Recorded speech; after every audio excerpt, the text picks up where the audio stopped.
না ঠিকই, তবু বলে মা যে গানটা স্বপ্ন করলো, মা শব্দটি ছোট্ট হলো, ছোট্ট কবু নয়। এই মার যে আমাদের কি জিনিস, ঠাকুর জানিয়ে গেছেন যে মা হলো আমি মায়ের এক পিঠ, মা আমার এক পিঠ।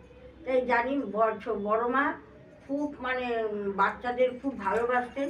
এক জায়গায় শুনেছি যে তারা যদি না খেয়ে থাকতেন, যদি বড় মার কানে আসতো যে ওই গ্রামের ছেলেগুলো আজকে খাওয়া হয়নি, বড় মা কিন্তু খেতেন না।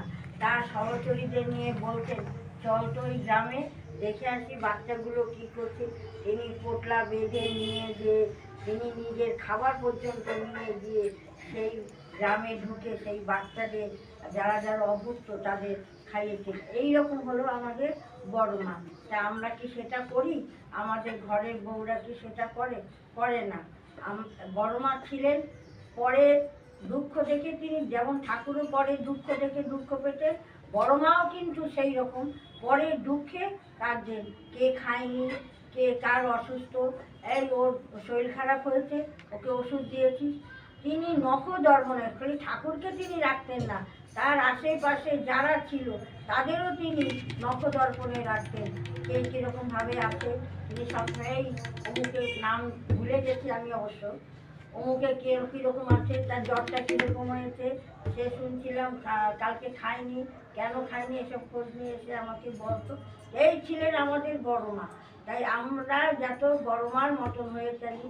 শুনো শুনো ভক্তিভাবে অতি সর্বজন লক্ষ্মী মায়ের ব্রত কথা শুনো সর্বজন। লক্ষ্মী মায়ের ব্রত কথা যে পড়লে যে সেখানে কি আছে, পড়লে ঠিক মতো পড়লে আমরা যদি সেটা পালন করি তাহলে আমাদের সংসারে এত দুঃখ জ্বালা অশান্তি হয় না। কেন আমরা সেটা পড়ি ঠিকই, কিন্তু আমরা সেটা পালন করি না। সব ঘরেই, আমার ঘরে বলে কোনো কথা নয়, প্রত্যেকেই বড় মা যে দিকে মাহাত্ম লক্ষ্মীর পাঁচালি পড়ি আমরা, কিন্তু আমরা কি সেটা ঠিক মতো পালন করি? তাই সবাইকে বলি বড় মার আদর্শে যদি আমরা চলতে পারি তাহলে আমাদের সমস্ত কিছু আমরা ঠাকুরের কাছ থেকেই পাবো। ঠাকুর বড় মার এইটুকুই আমি জানি। জয় গুরু।